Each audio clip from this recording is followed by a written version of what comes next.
CTA is a call to action to all conservatives to save America from left-wing radicals.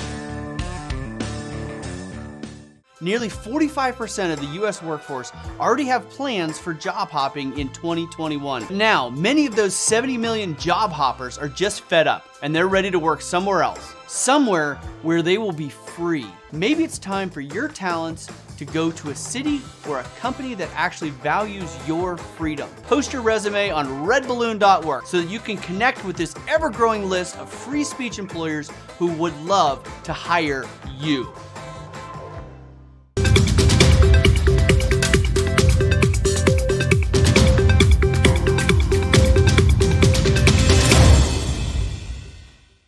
Every year in the United States, political conservatives gather for an event called CPAC, Conservative Political Action Conference. Conservative activists and elected leaders meet to discuss strategies for winning political office, to exchange conservative ideas, and to listen to inspiring speeches. The first CPAC was in 1974. The most recent one was at the end of February this year in Orlando. Traditionally, there's also a straw poll taken as to who would win the next presidency.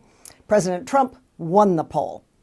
Among the crowd who attended the conference was a well-known conservative leader and Catholic priest known for his activism in the pro-life movement. Most likely you've seen him from his numerous media appearances and from his marching for life every year to the Supreme Court. He is a pro-life Catholic clergy activist, always speaking for the most vulnerable, the unborn. At the beginning of Lent this year, Lent, which is marked on a Wednesday called Ash Wednesday, Father Pavone called on all people to reject evil. But to those particular believers who are still members of the Democrat Party, to leave the party. In other words, give it up for Lent and for good.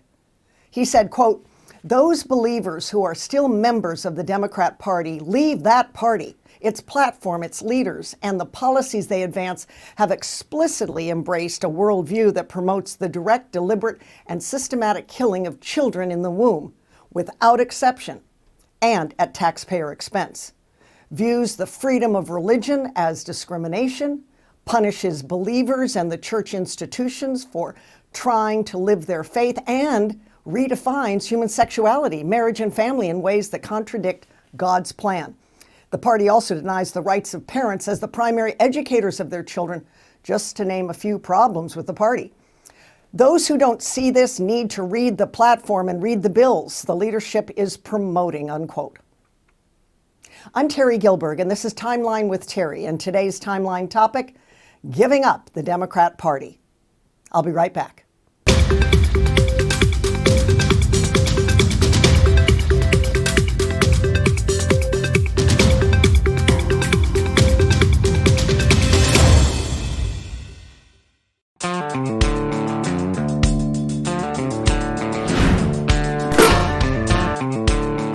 Hello, I'm Mike Lindell, CEO of MyPillow. Retailers, shopping channels, and now even banks have tried to cancel myself and MyPillow. During these times, your support has meant everything to us. My employees and I want to personally thank each and every one of you by passing the savings directly on to you. For example, you can get my Giza Dream bed sheets for as low as $39.99 a set. That's a savings of 60% and the lowest price in history. And remember, they're made with the world's best cotton, grown where the Sahara Desert, the Mediterranean Sea, and the Nile River all meet. They come with my 10-year warranty, and I guarantee they'll be the most comfortable sheets you'll ever own. So go to mypillow.com now and use the promo code on your screen or call the 1-800 number below to get my Giza Dream bed sheets for as low as $39.99, the lowest price in history. If you do it right now, I'm also going to include a free gift with your purchase. Thank you and God bless. The principles of liberty, freedom, and the tenets of our constitutional republic are under attack. That's why we are building freedomsquare.com. Freedomsquare.com, designed to unite freedom-loving Americans. Freedomsquare.com. Freedom lives here.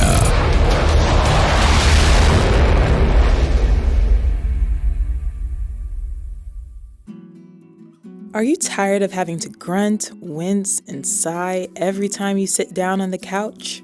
Omekwa Organics has got you covered with the Protected Tea, an organic herbal blend for inflammation, immunity, and heart health.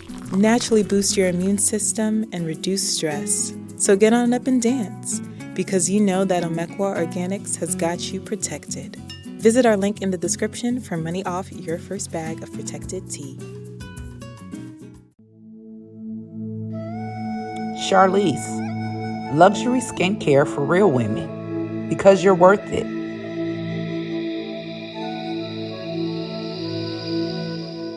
Grits and Eggs Breakfast Kitchen, where every dish has fresh and delicious farm-to-table ingredients that are sure to uplift your taste buds. Experience our creamy grits topped with grilled shrimp in our homemade shrimp sauce. Try our fried whole chicken wings or our marinated lamb chops cooked to your perfection. Come try Costa Coffee.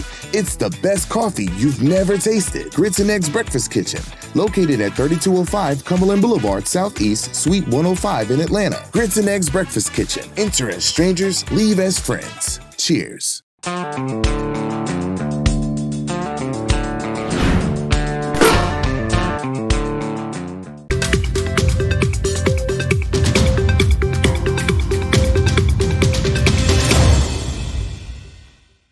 Welcome back to Timeline with Terry, where I invite expert guests on and give them real time to explain their positions on the real hot topics of our day.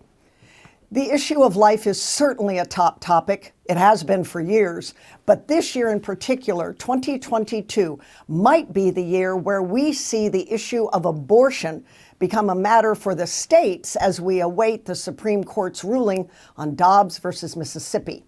I'll be discussing this court case with Father Frank Pavone, who has dedicated his entire ministry to ending abortion. He is the National Director of Priests for Life, the largest pro-life religious council, and he travels throughout the country on an average of 4 states a week, preaching and teaching against abortion.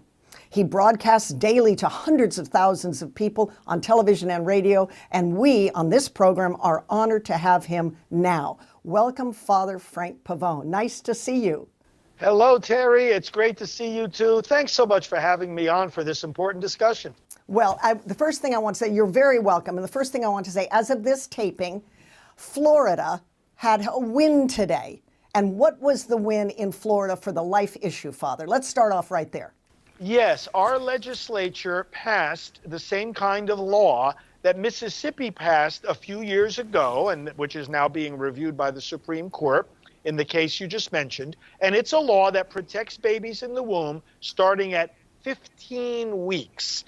Now, that kind of a law is a direct challenge to what the courts have been saying for 50 years now, that you can't protect babies in the womb prior to viability. Florida is joining a number of other states in pushing back against that and saying, listen, we have the right to protect the babies in our own state when we, the elected representatives of the people, decide that that's what we need to do, and our governor agrees as well. So that was indeed a victory. We look forward to Governor DeSantis signing that bill into law. And the reason why I mentioned Florida for our audience, you hail from Florida and your office headquarters are in Florida.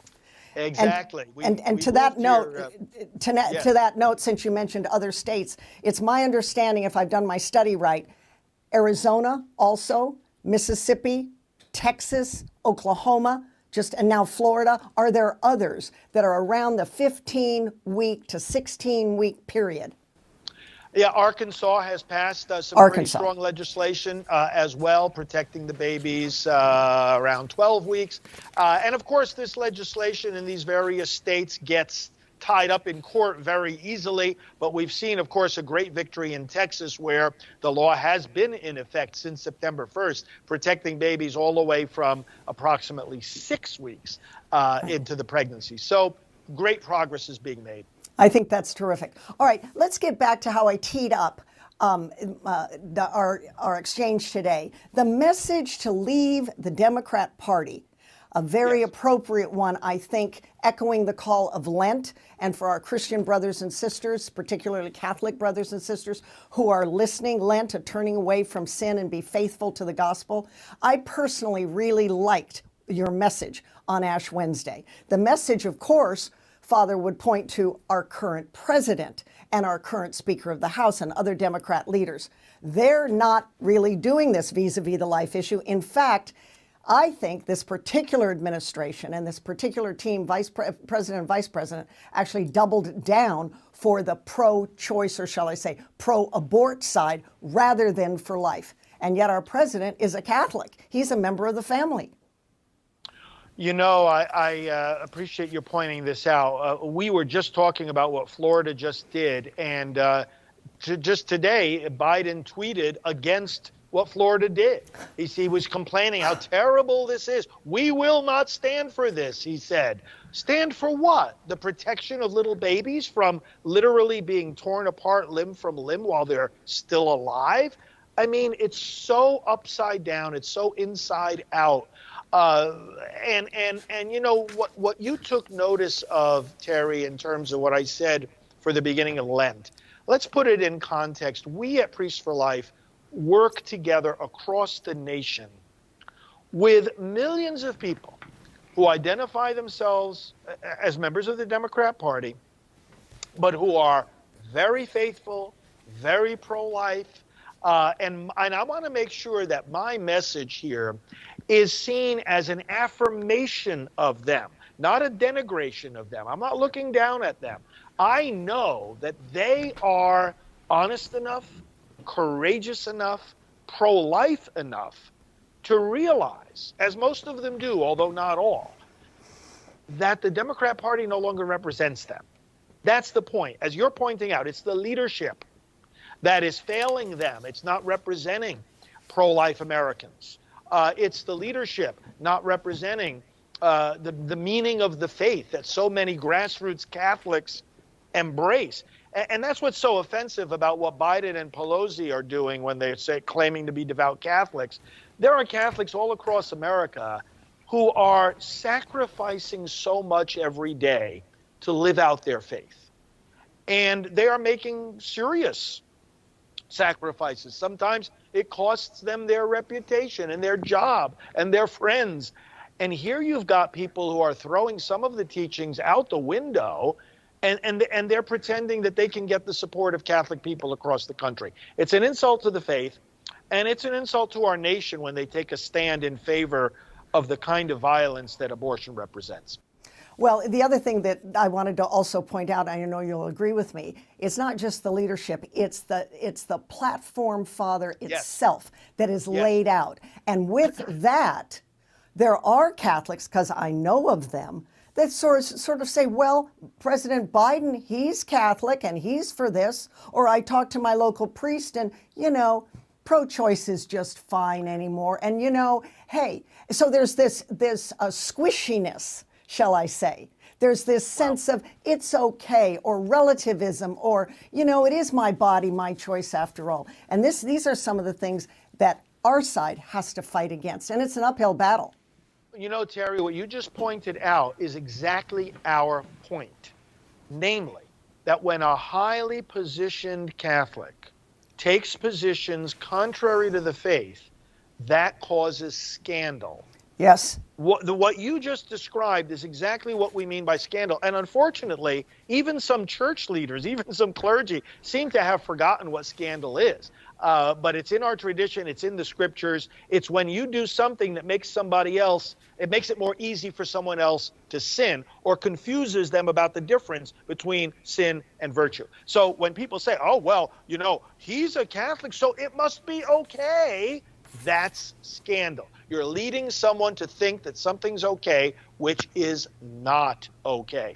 We're not interested in creating a theocracy.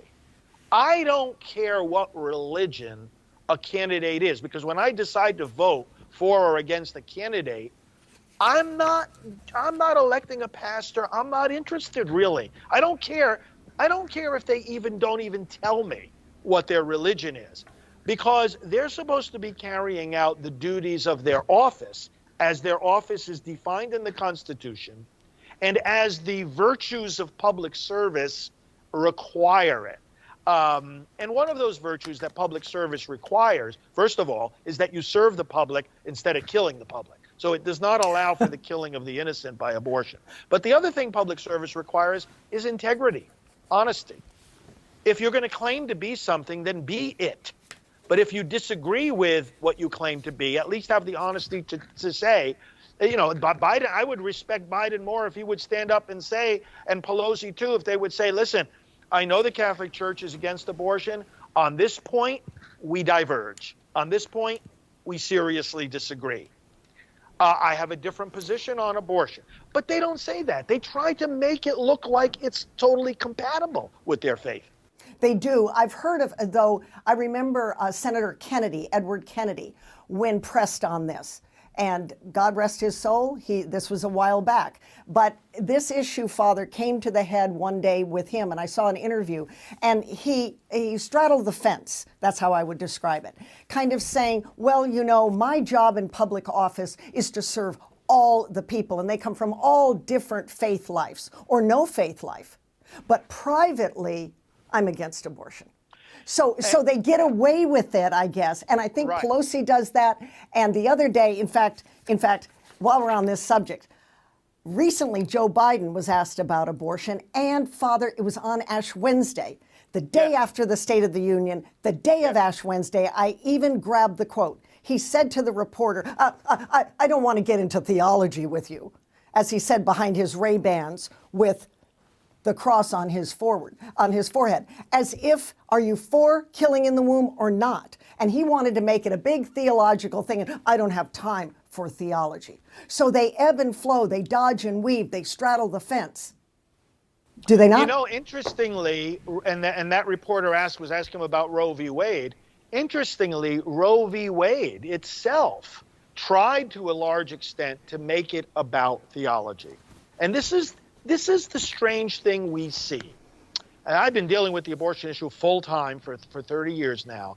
And I'll tell you what, the abortionists and their proponents over-spiritualize this issue. They are too spiritual. Some people say, oh, well, you know, they're killing babies. They must not be spiritual at all. No, they're too spiritual. What I mean by that is, let me use an anecdote. I was speaking with an abortionist one time, a late-term abortionist, and I try to talk with them a lot. And he practices partial birth abortion, where the baby is killed in the birth canal, while the baby's coming out. And I said, look, how do you justify doing this? You know that this is a baby. Mm-hmm. And this doctor says to me, yes, I know it's a baby, but I don't know when the baby gets a soul. So here I am talking to him about a medical I would have said, procedure. Do you have a soul? Yeah, right. So I'm talking to him about a medical procedure. Here I am, the priest, talking about medicine, and the doctor's talking to me about souls and about theology. I said, look, my response to him was, what difference does that make? So what? How do you know that the newborn has a soul? Does that give you the right to kill the newborn? What if you don't think I have a soul? Does that give you the right to kill me? Here's the point. When we call for the protection of the unborn, we're not asking people to believe anything. I don't care what Biden thinks about theology. He can have whatever theology, philosophy, religion, cult, worship, whatever he wants. I don't care about his theology. I care about him as a public servant protecting the public. And he's not doing that. Let's go back to the Kennedy quote, which it was great that you reminded us of that. I want to protect all the people. I want to serve all the people. I want to represent all the people. And a lot of these pro-abortion politicians, they use that same line to this day. They sure do. And our response to that is, that's what we're trying to say to you. You're not representing all the people. You're killing a whole segment of the people. What about the people in the first 9 months of life? You're not representing these babies. You're pretending as if they don't exist. You're pretending as if they're not persons at all. In fact, that's exactly what Roe v. Wade says. The word person does not include the unborn. Right. By what right do you even say that? These are human beings. So, we use their argument against them. I have to represent all the people. You sure do, and you're failing in doing that if you are pro-choice. You know, Father, when people ask me about the life issue and how I am pro-life and always have been, I look at them and I say, this folks, this is a no-brainer. Right. Thou shalt not murder, right? And from the public point of view, we prosecute people who murder people. It's such a no-brainer, and yet we get the machinations of all these words and the legal documents and person or personhood or this or that, or it's sort of a baby, or maybe it's tissue, or let's breach it so that then the head doesn't come out first and therefore it's not murder. I mean, this is just madness. Thou shalt not kill. Okay, Judeo-Christian tradition is in our laws. And you don't murder in our laws. If you want to take the entire religious piece out of it, that you don't murder. We prosecute you if you do. We arrest you and prosecute you. You know how the founding fathers said, in other words, that it's a no-brainer. They used the word self-evident truths.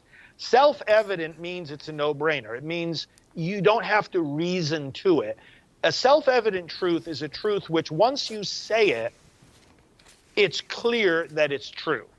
It's not the end of a syllogism. It's not the conclusion of some complicated argument with all kind of abstract concepts. It's just evidently true as soon as you say it. And some people say to me, "Oh, Father Frank, you spend your whole life in ministry, your whole day, day and night dealing with abortion. That must be so hard. You're dealing with such a hard issue." And I say, "No, I'm dealing with the simplest thing in the world. You don't kill babies." It's self-evident, and it's there's issues that are all kinds of issues that are way more complicated than that, and that I would not want to be in the position of people that are dealing with some of the complex issues that we're dealing with in our society today. But this one is simple. Now, we know the circumstances that lead a person to get an abortion. Oh yes, they're dealing with a lot of complications in their lives. Of course, there's a lot of reasons behind it. Yeah, and we're ready to help them. We help them every day. That isn't the issue. The issue is when you boil right down to it, can you kill a baby in order to solve a problem? And the answer is always no. Mm-hmm. Let me go back just before we move on to Dobbs versus Mississippi, which I want to get to in the time that we have. You also made a very, very important point in your letter, your newsletter, your email, I guess, on Ash Wednesday, because I read it a couple of times. Some will claim that this is an, quote, some will claim that this is an inappropriate mix of religion and politics. And this is what you said. I am sick and tired of that worn out, meaningless argument. To the extent that the church cannot apply God's law and gospel teachings to the reality of the world, including our politics, she renders herself at best irrelevant and at worst complicit in the damage the Democrat Party is presently doing, unquote. Hold your thought. I'm getting a wrap. That's our first segment, Father, and we'll be right back. I want to pick it up on the backside and have you comment about your own writing on that. I thought it was spot on. I'm Terry Gilbert. This is Timeline with Terry. Be right back.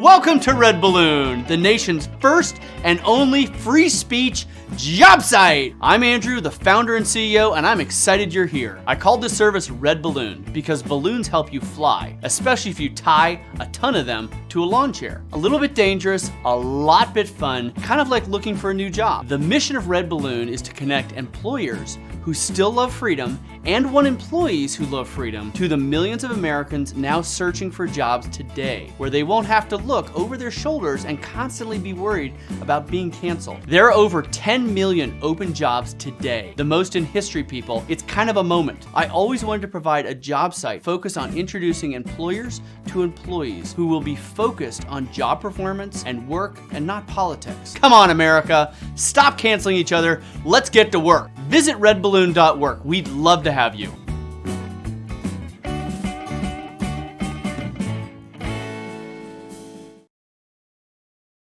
All right, guys, you have signed up, right? You've joined freedomsquare.com. If you haven't, why not? This should have happened a decade ago. How did somebody not think of this earlier? If you're a business owner, we have a business directory to promote your business to patriots across the nation. So if you want to buy American, if you want to sell American, we have a business directory. Whatever it is, go now. Join us in the fight for freedom. Welcome to Freedom Square. When I walked into the studio today, somebody asked me, what does freedom really mean? And what does it really mean to me? I think there's one word for that: unencumbered. Our rights don't come from man. They don't come from government. They come from God. Therefore, we answer to him, and by extension, our laws have come through that Judeo-Christian tradition whereby we are unencumbered. If we are encumbered through man, government, which is large men, right, a bunch of people pushing us down, then we can't be the person that we were supposed to be under the triune God from the Judeo-Christian tradition. It's the unencumbered. That's what we want when we want freedom. I'm Terry Gilbert.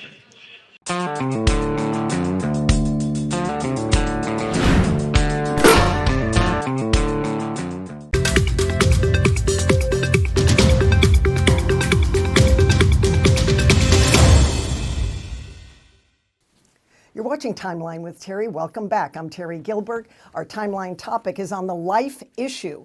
And my special guest, very special guest, is Father Frank Pavone from Florida. He's the head of Priests for Life. Father, I just read you one of the quotes that you wrote. I thought you just nailed it. You just bowled a strike on this. To the extent that the church cannot apply God's law and gospel to teachings to the realities of the world, including our politics, she renders herself at best irrelevant and at worst complicit in the damage the Democrat Party is already doing.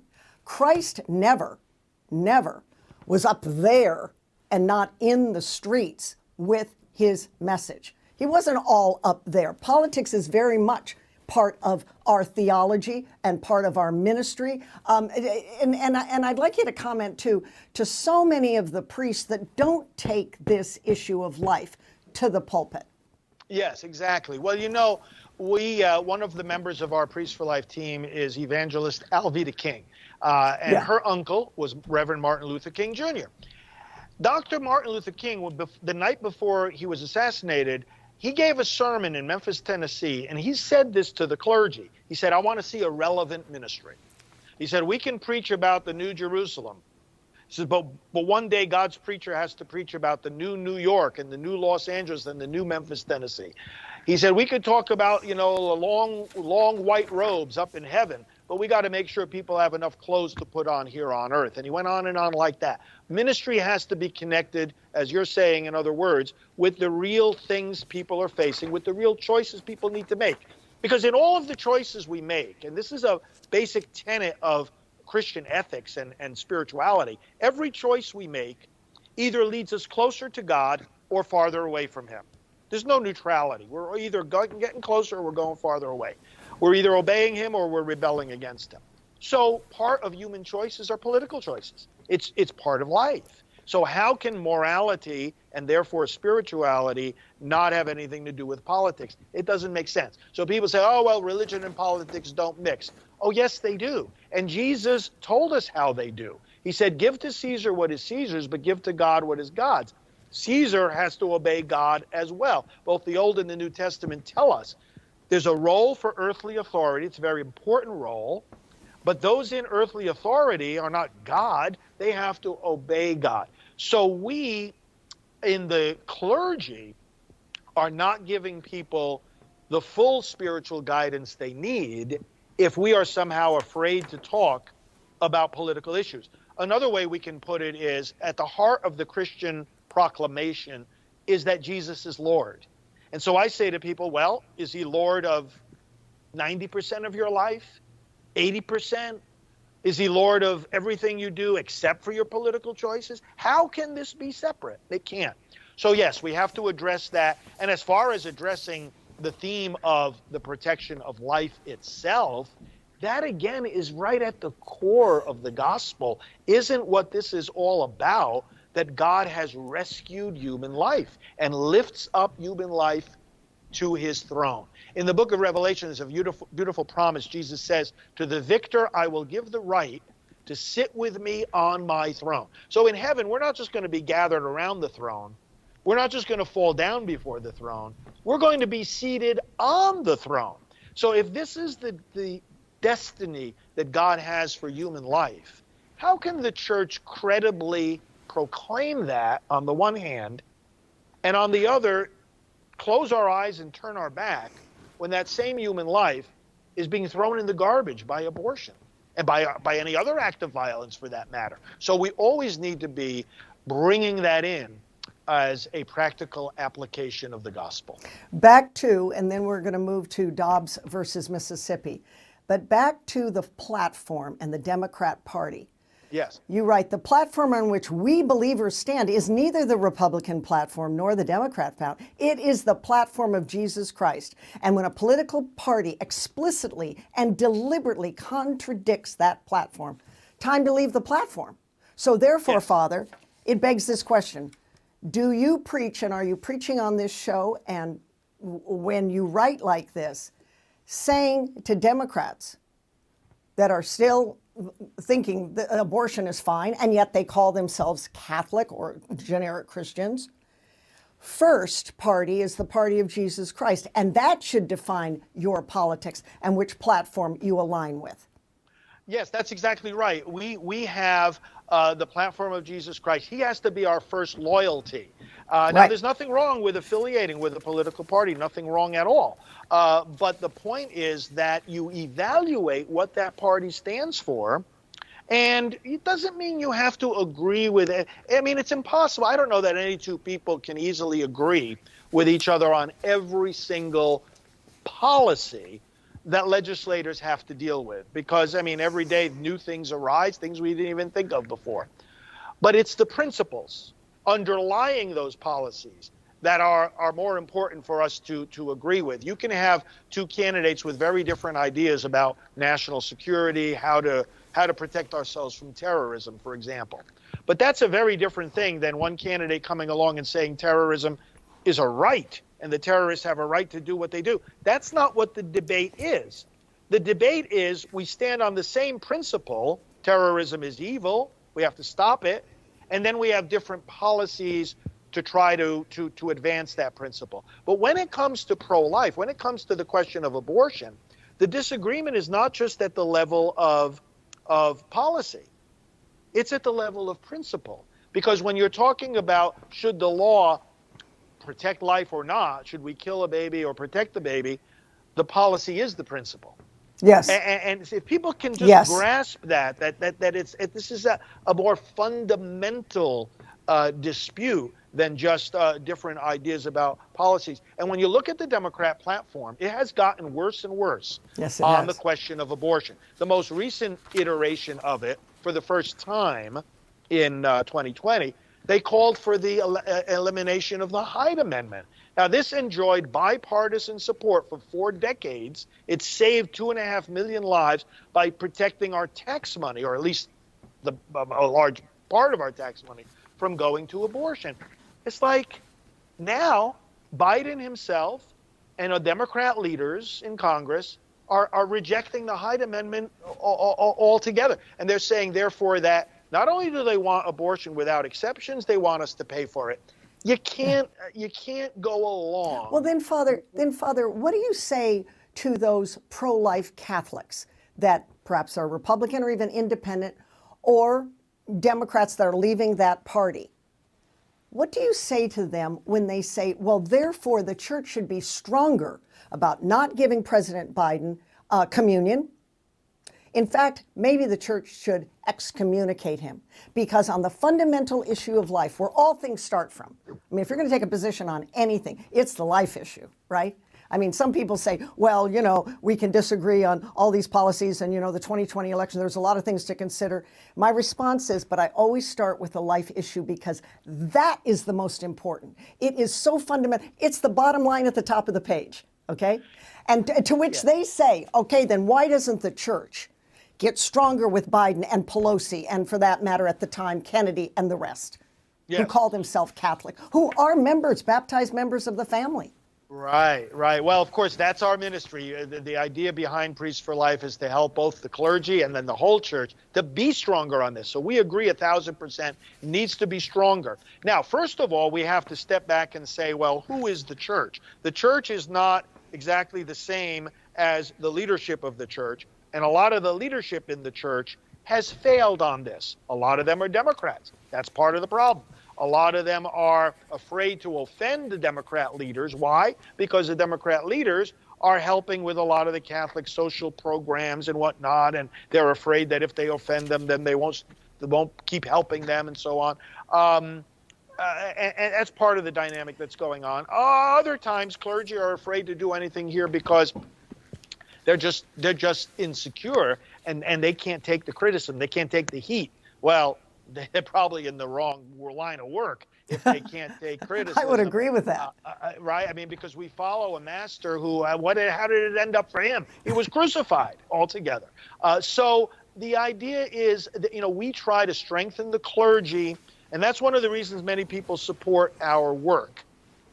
Now, however, the church is all of us who are members of the church. So when we say the church needs to be stronger on this, that is absolutely true. People who are feeling that, it's like we were saying before, people make a lot of sacrifices to live out their faith, and they want to see the others in the church and the leaders making the same sacrifices and supporting them, backing them up. We all have to be stronger. And the more we are all stronger, the more we are all outspoken about this, the more we put our beliefs into practice and that is actually the basis of my Ash Wednesday call for people to leave the Democrat Party. That's part of the church becoming stronger. Because if we start to see a greater exodus, and we have seen a lot of exodus over these years, recent years, from the party precisely on the question of abortion. But if we see that accelerate, and if they see that accelerate, people are going to start to wake up. Not everybody, but people will start to see, hey, the church is getting stronger. The church, i.e. the people of God, getting stronger. And as you aptly put, when, the party leaders then would wake up because they're not listening now. They're not. They are. It used to be better. Terry, when I got into this work with Priests for Life back in '93, there were dozens of pro-life Democrats in Congress. And we worked with them. We worked across the aisle. In fact, I remember standing in front of the Democrat National Committee headquarters, participating in a press conference in favor of a bill that Democrats were sponsoring to help moms who were pregnant to have more help so that they wouldn't feel so easily tempted to abort. They were doing some great things. And I have friends. I've been friends with Congressman Dan Lipinski for years. Now, he was, for a while, the lone pro-life Democrat in the House, or at least the strongest one. There were a couple of others that voted pro-life some of the time. And the party pushed him out. They didn't support him in his reelection. Now he's not a member of Congress anymore. So the number has gone from dozens down to zero. Now we have one still in there, but he almost lost his primary just the other day. Henry Cuellar from Texas. Hey, he votes pro-life, some of the time, not 100%. But he's the only remaining House member.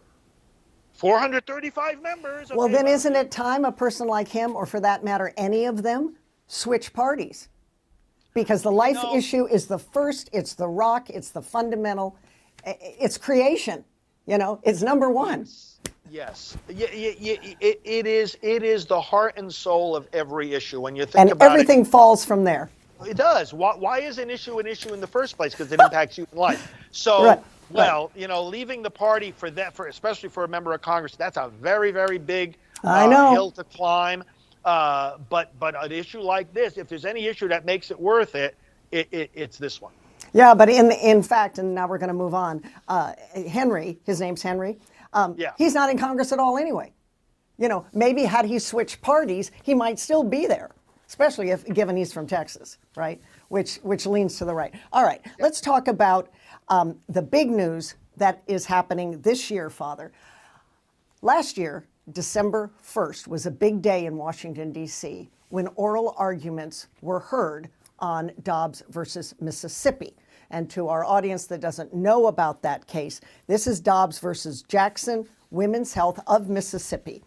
And the court listened. They are expected to rule on this. And depending upon where the rule is going to fall, either for life or not for life, if it falls for life, it could lead to, on a practical matter, an overturn of Roe v. Wade. I'll have you take the stage and kind of explain all that in not so much legal speak, but in lay speak, right after the break, Father. Hold your thought. We've got another break. All right, and we'll come back with Father Pavone. I'm Terry Gilbert. It's Timeline with Terry. Be right back.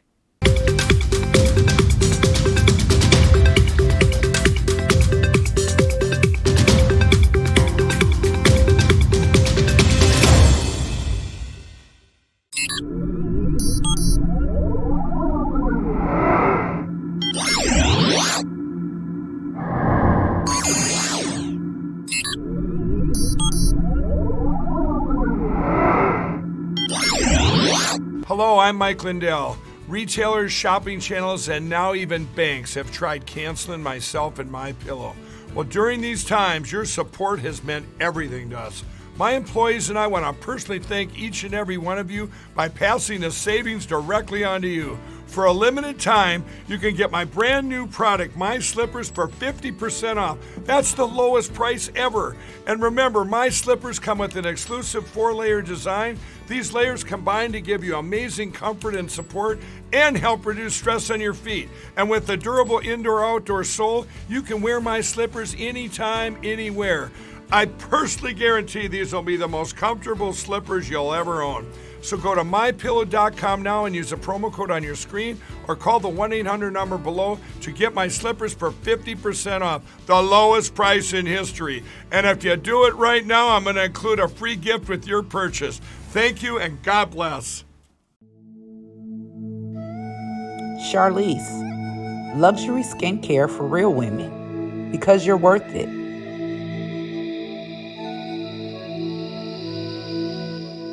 Grits and Eggs Breakfast Kitchen, where every dish has fresh and delicious farm-to-table ingredients that are sure to uplift your taste buds. Experience our creamy grits topped with grilled shrimp in our homemade shrimp sauce. Try our fried whole chicken wings or our marinated lamb chops cooked to your perfection. Come try Costa Coffee.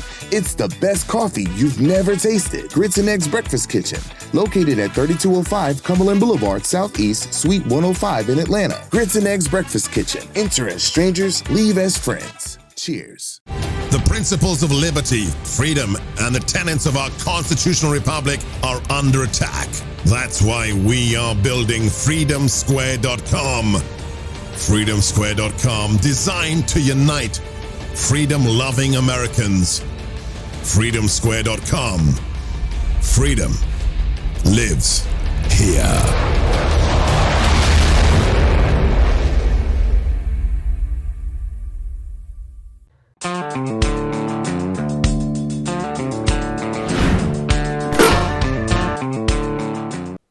This is Timeline with Terry. I'm Terry Gilbert with Father Frank Pavone. We are talking about one of the hottest cases and hottest issues of this year, Dobbs versus Jackson Women's Health of Mississippi. The Supreme Court heard oral arguments December 1st, and they can rule anytime. Chances are good, however, that they will rule by June at the end of this court's term this year. Explain to this audience in lay speak, Father, what that means. Well, Mississippi passed a law protecting babies starting at 15 weeks into the pregnancy. For almost 50 years now, the courts have said you can't do that. At the time of Roe v. Wade, they said, well, the states can protect these babies if they want, once they become viable. And at that time, medically, that meant somewhere around 28 weeks. Today, it's as early as 22 weeks. These babies can survive with assistance outside the womb. But the point is, Mississippi said, things have changed. We know the baby better. We know more about the baby now than we ever knew. Things have changed. Pregnant moms have much more support in our society today by law, by cultural mores, by opportunities to pursue work and careers at home via the internet while carrying that baby, more than they ever had before. Things have changed since Roe v. Wade. So things have changed in the law. Safe haven laws, for example, where someone who feels she can't raise that baby can literally leave the baby at a safe haven spot, usually like a hospital, police station, firehouse, and no questions asked. The point that Mississippi was making is, yeah, we should be protecting these babies earlier in pregnancy, because common sense says the more protection you need, the more protection you should have. We've turned that on its head, and our abortion policy says right now, the more dependent you are, the less protection you have. It doesn't make any sense. So Mississippi pushed back. The court predictably struck down the law at the district court level. They appealed it. The appellate court struck it down as well. They appealed it again to the Supreme Court. The Supreme Court took the case. And they're asking the question now, basically what the court is asking is this question: why not? Why can't we protect these babies earlier in pregnancy? And that's what the court is going to rule on. If they say, yes, we can protect the babies earlier in the pregnancy, that is the reversal of Roe v. Wade. Now, when they say we can protect them, they're saying we can. In other words, that it is consistent with the Constitution that we should protect them. And I think most Americans would say, well, why wouldn't it be consistent with the Constitution? Where in the Constitution does it talk about abortion? Nowhere. So what does this mean practically? It means instead of the court saying to the people, all right, when it says it to the states, it's saying it to the people and their elected representatives, you can't protect these babies. Instead of saying that, the court would be saying, protect them if you want. So the court's not going to make abortion illegal. The court is going to leave it up to the people to decide if in they their want to protect individual states. Exactly. Because right now, again, what people have to understand is they're not allowed to do that. And for no good reason. No good reason. Now, So Father, I heard a very smart scholar say for Roe v. Wade to actually, and perhaps this is the wrong verb, be overturned, but the result of the decision on Dobbs versus Mississippi that would lead to Roe v. Wade being affected, two things have to happen. So correct me if I'm wrong, because I took real fast notes at the time and I'm not sure I nailed it, but I think I did. Number one, the court would have to go back in time in its thinking to 1973 and admit that it hadn't, the court, adjudicated properly at the SCOTUS level. And the second thing is, it would have to correct the court itself, self-correction, by putting the court on a correct track where it needs to be, by essentially saying, this shouldn't have been our case in the first place. Life and death matters are a matter of the states. So it would have to self-correct, and thus correcting the court's reputation. Do I have that pretty right? Yes, you do, yes. And the court has done this many times. Of course, most famously with the question of segregation, right? I mean, and a longer time passed between those two cases, Plessy versus Ferguson, Board versus Brown of Education, Board of Education. A longer time passed there than has passed since Roe v. Wade. So we're well within the historical time frame of a court reversing a decision that was from long ago. Some people seem to think that because the decision has been in place for so long that somehow it's unchangeable. But no, if the court comes to realize that a decision is incompatible with the Constitution, then it's the only right thing to do is to change that decision and make it compatible with the Constitution. So this is what the court is wrestling with right now. And some people will say, like in fact during the oral arguments in December, some of the justices were saying, the more left-leaning justices were saying, but it would be, if the court reversed Roe v. Wade now, it would look too political because obviously, we know President Trump appointed I think that was Sotomayor that said that. Yes, you're right. Yeah. So, but the reality is actually the opposite. What makes the court political is when it takes or reaffirms a decision that has nothing to do with the Constitution. That's right. What we're saying is the opposite. The right to abortion was invented. It's not in the Constitution. So to correct that is not being political, it's being constitutional. And getting back on track and Yeah. and putting the court where it needs to be. You know, Justice Roberts is a big defender of the court, the institution of the Supreme Court. How is this going to go down? Take a guess. And where will the justices fall on this, Father? They are going to, from everything not only that I've been observing, and I read all the briefs, and I've been talking with all the attorneys. I even talked with the Attorney General herself in Mississippi, and all the legal experts in the pro-life movement. I've talked to them all. It seems that it's pretty certain that the court is going to uphold this law in Mississippi.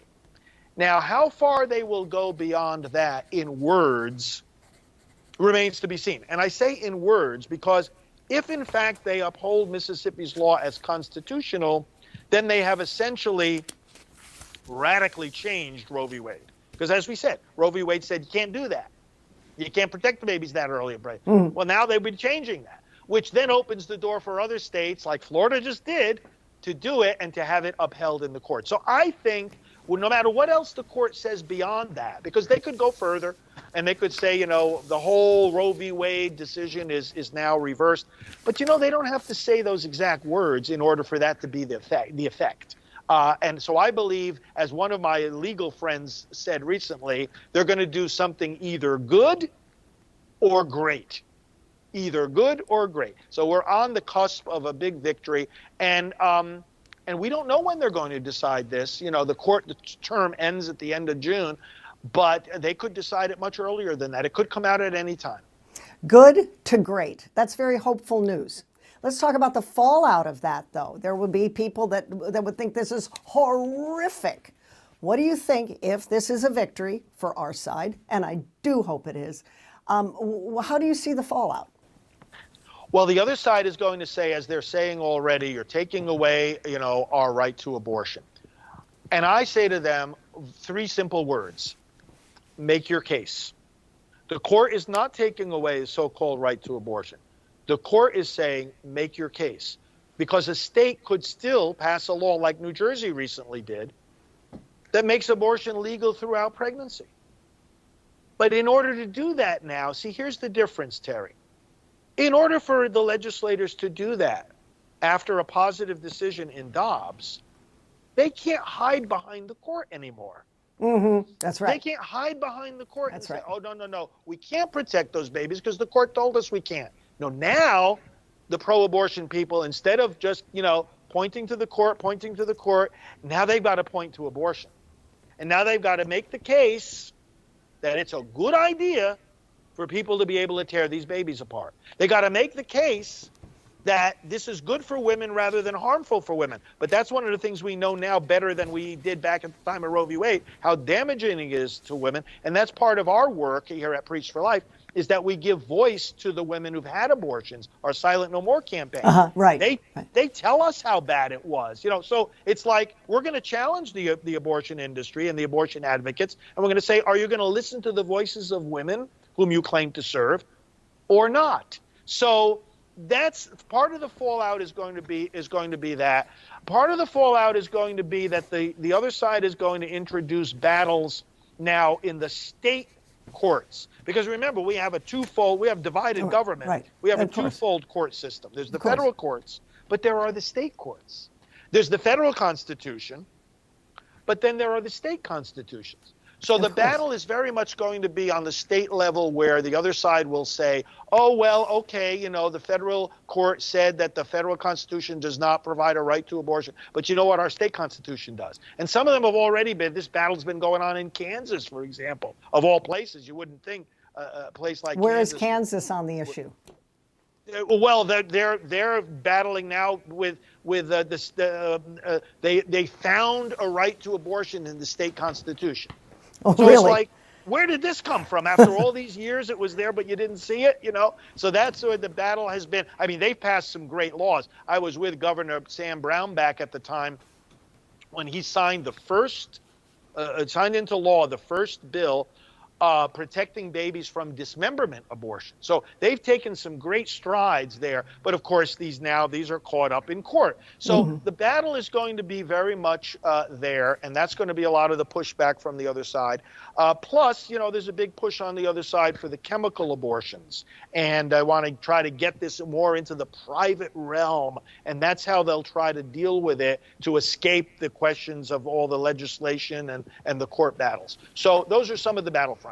And also there's the Plan B pill and all of that. Right. So, and that's a very private thing, very, very private thing. It's hard to know when a woman takes that kind of a pill.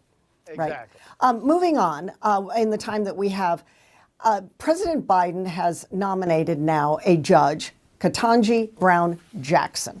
Yeah. What's your take on her? What do you think about her? Very extreme. She's a partisan. She's a partisan Democrat, worked on the Obama campaign.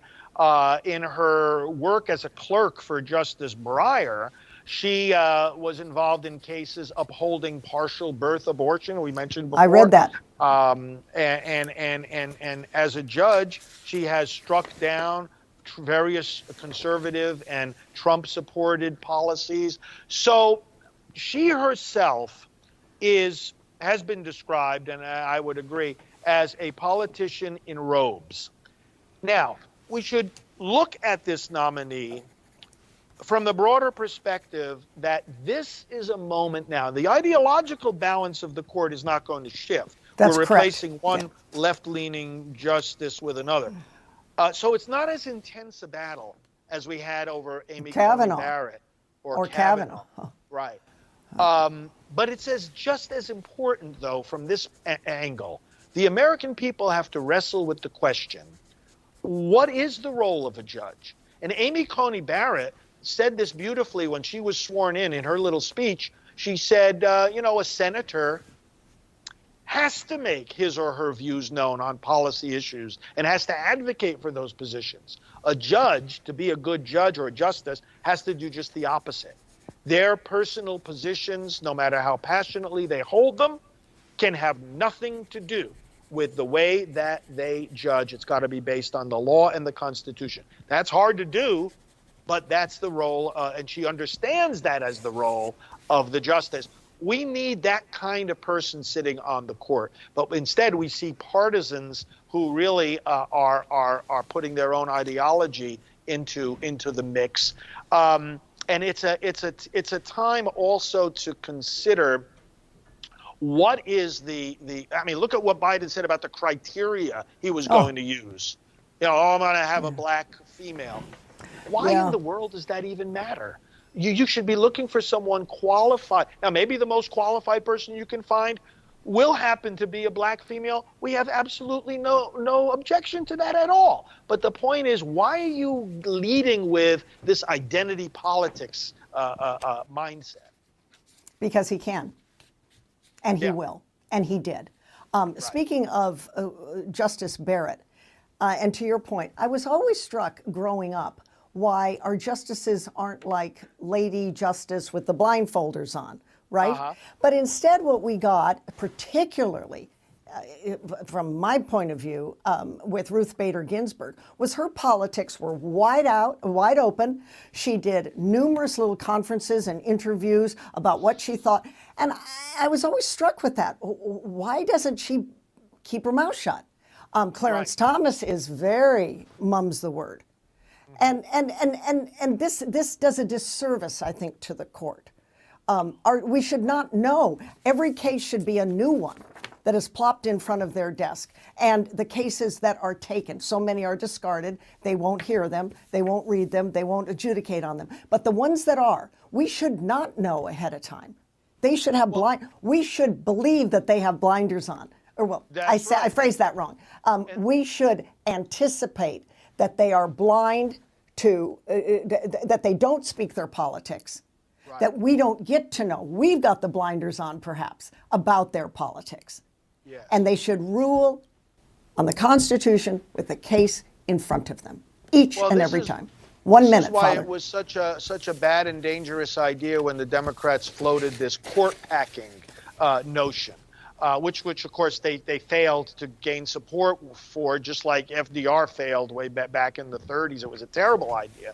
That they would, because they have control of Congress and the White House, let's put a whole bunch of new justices on the court so we can overcome what is currently a conservative majority.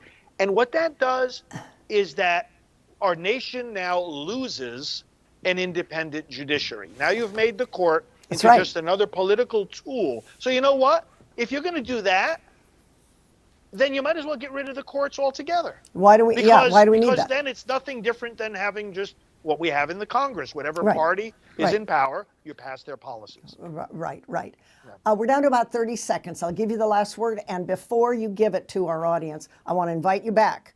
So have your PR people call me and nudge me, and I'll have you back. Go ahead, Father. I would love to come back. And I just want to encourage everybody, the pro-life movement is a movement of love. We are not a movement of judgment. We don't condemn people who have abortions or who feel they have to have abortions. I want everybody to know that you take part in this movement, and we want to invite you all to do your part in this movement. You are taking part in a movement that doesn't point fingers of condemnation, but extend hands of mercy and help and hope to those women who think they need to have an abortion. Come to us. We will help you. To those who have had abortions, come to us. We don't reject you. We want you to have peace. Terry, that's our movement. And we hope. And I would add the fathers as well. The fathers, the whole family. Because as we all know, it takes two to tango. That's right. And the grandparents, everybody, abortion hurts everybody. We're here to help. You're delightful to talk to. So smart and so learned and so insightful and so full of hope. I hope you come back. I'll invite you back. Have your people call me down the road, and we'll get you back, especially as we get closer to this decision in June, or even before that. As we think it's coming, we'll have you back. Thank you, Father. Thank you. It's been Timeline with Terry. I'm Terry Gilberg. We'll see you tomorrow on another Timeline topic. Thanks for joining us.